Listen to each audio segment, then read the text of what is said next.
नमस्कार दोस्तों, wisdom tree में आप सभी का एक बार फिर से तहे दिल से स्वागत है।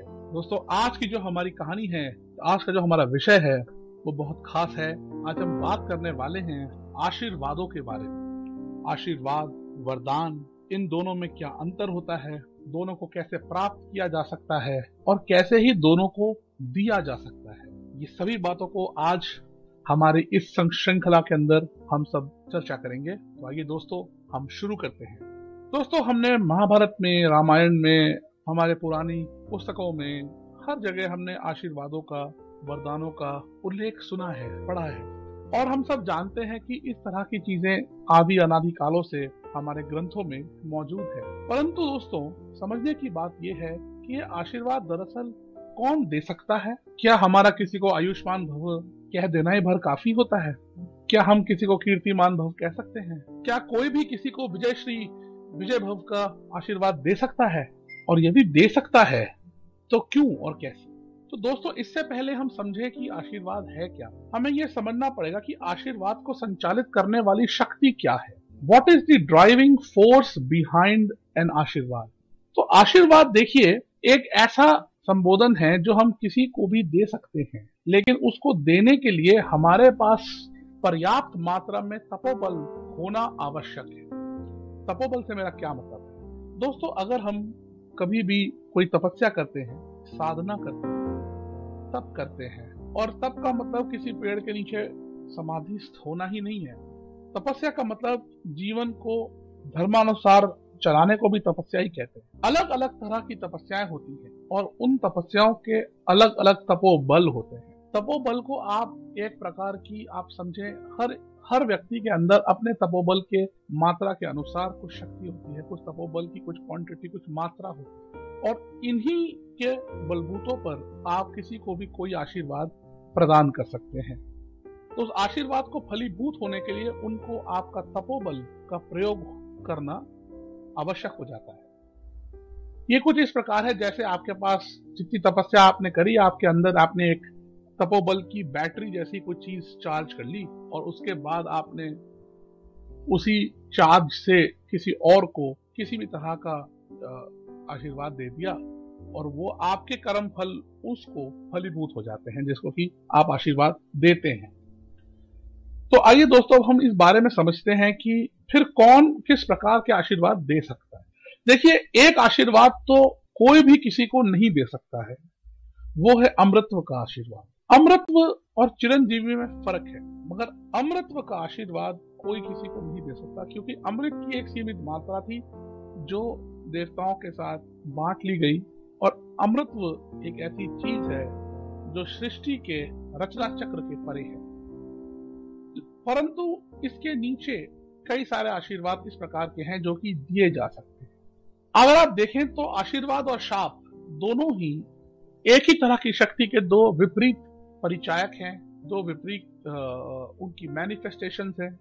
तो जिस प्रकार आशीर्वाद किसी को किसी के अच्छे के लिए दिया जाता है, उसी प्रकार किसी की हानि पहुंचाने के लिए, किसी को क्षति पहुंचाने के लिए शाप दिया जाता है। इसी प्रकार शाप देने के लिए भी आपके पास पर्याप्त मात्रा में तपोबल होना अनिवार्य है। तो तपोबल कैसे इकट्ठा करें? ये करा जाता है जबरदस्त तपस्या करके। अगर हम महाभारत काल की बात करें तो दोस्तों, आप देखेंगे कि तपस्या कर लेना ही काफी नहीं होता। आपको अपनी तपस्या की और जो आशीर्वाद आप दे रहे हैं उसकी सीमाओं का पता होना भी लाजमी है। जैसे शांतनु जो कि भीष्म पितामह के पिताश्री थे, जब उनकी खातिर, उनके विवाह की खातिर भीष्म ने अपनी भीषण प्रतिज्ञा ले ली कि वे हस्तिनापुर के सिंहासन पे कभी भी विराजमान नहीं होंगे, तो इतनी कठिन और क्रूर प्रतिज्ञा सुन करके, देख करके शांतनु जी बहुत बुरी तरह से प्रभावित हो गए और गदगद हो गए। वो इतना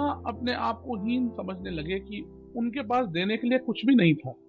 तो फिर उन्होंने इस प्रतिज्ञा के बदले अपने जीवन भर का जो पुण्य था और जो उनका तपोबल था, उस पूरे को आशीर्वाद रूपी भीष्म को दे दिया, और इच्छा मृत्यु का वरदान उन्होंने उनको दे दिया। इसी तरह यदि आप देखें तो गांधारी जो थी, कौरवों की माताश्री, उन्होंने भी अपने जीवन काल में अंधे होकर के बहुत सारा तपोबल एकत्रित किया था, और ये तपोबल उन्होंने एक ही बार में अपने समस्त जीवन का तपोबल अपने पुत्र दुर्योधन के शरीर को फौलादी जैसा, पत्थर जैसा कर देने के लिए प्रयोग करा। परंतु जब वो पत्तों की एक वस्त्र सा पहनाए तो उतना भाग उनका कमजोर रह गया। जब उन्होंने यानी कि दुर्योधन ने अपनी माता श्री से ये कहा कि हे माता, आप थोड़ा रुकें और मैं जो है इस वस्त्र को उतार देता हूँ, तो इस पे, और ये महाभारत में लिखा है दोस्तों कि गांधारी माता ये कहती हैं कि हे पुत्र, मैं कोई मायावी राक्षस नहीं, मैं कोई मायावी दानव नहीं, मैं एक माँ हूँ और मैंने एक ही बार अपने जीवन के सारे पुण्यों का तुम पर समर्पण कर दिया है और ये अब मैं दोबारा नहीं कर सकती। इसी प्रकार दोस्तों, भीष्म पितामह ने, गुरु द्रोण ने, कृपाचार्य ने कुरुक्षेत्र युद्ध प्रारंभ होने से पहले सभी पांडवों को विजय श्री का आशीर्वाद दिया। अब ये विजय श्री का आशीर्वाद उन्होंने इसलिए दिया था क्योंकि वे जानते थे कि ये धर्म युद्ध है और हालांकि इस धर्म युद्ध में वह अधर्म की ओर से युद्ध कर रहे हैं, परंतु वे चाहते थे कि पांडव ही युद्ध जीत, और उनके तपोबल में इतनी शक्ति नहीं थी कि वे कौरवों को युद्ध जिता सकें अपने तपोबल के बलबूते पर। तो इसीलिए उन्होंने कौरवों को कभी भी विजयश्री का आशीर्वाद नहीं दिया।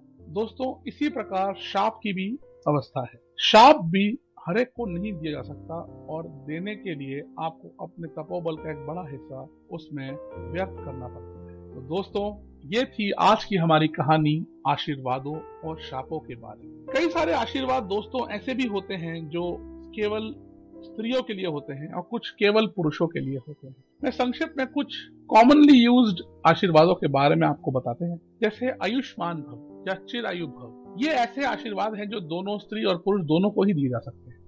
आयुष्मान भव होता है जिसका मतलब ये होता है कि आप एक लंबी जिंदगी जिए। फिर होता है सौभाग्यवती भव या अखंड सौभाग्यवती भव। ये दोस्तों केवल स्त्रियों को दिए जाने वाले आशीर्वाद है। सौभाग्यवती का मतलब होता है कि आप खुशकिस्मत रहें, आपको हमेशा सौभाग्य प्राप्त हो। और अखंड सौभाग्यवती का मतलब होता है दोस्तों कि उस स्त्री को ये वरदान दे देना कि वह जब मृत्यु को प्राप्त हो तब उनके पति भी जीवित रहें। पुरुषों के लिए यशस्वी भव, विजय भव, इस तरह के भी आशीर्वादों का वर्णन महाभारत युग में किया गया है। और इसी प्रकार स्त्रियों के लिए पुत्रवती भव या शतपुत्रवती भव, इस प्रकार के आशीर्वादों का वर्णन भी है। शतपुत्रवती भव में आप 100 पुत्रों का आशीर्वाद दे देते हैं। इस प्रकार के बहुत सारे आशीर्वाद हैं, परंतु हम जैसे ये डिस्कस कर ही चुके हैं, ये सारे के सारे आशीर्वाद आपके तपोबल के बैलेंस से कम होते रहते हैं। तो दोस्तों, आपको आज की हमारी ये कथा कैसी लगी हमारे कमेंट सेक्शन में आपको जरूर बताना है दोस्तों। और यदि आपने अभी तक भी सब्सक्राइब नहीं करा है तो अभी कर दीजिए दोस्तों, क्योंकि ये सब्सक्राइब करने से ही, लाइक करने से ही, शेयर करने से ही YouTube हमारी इन कहानियों को, कथाओं को और लोगों तक संचारित करता है। और हमारा केवल यही लक्ष्य दोस्तों कि हमारी जो ये भारत की धरोहर है, हमारी संस्कृति है, ये ज्यादा से ज्यादा लोगों तक पहुंचे। तो आज के लिए बस इतना ही। आप हमें आज्ञा दीजिएगा। नमस्कार।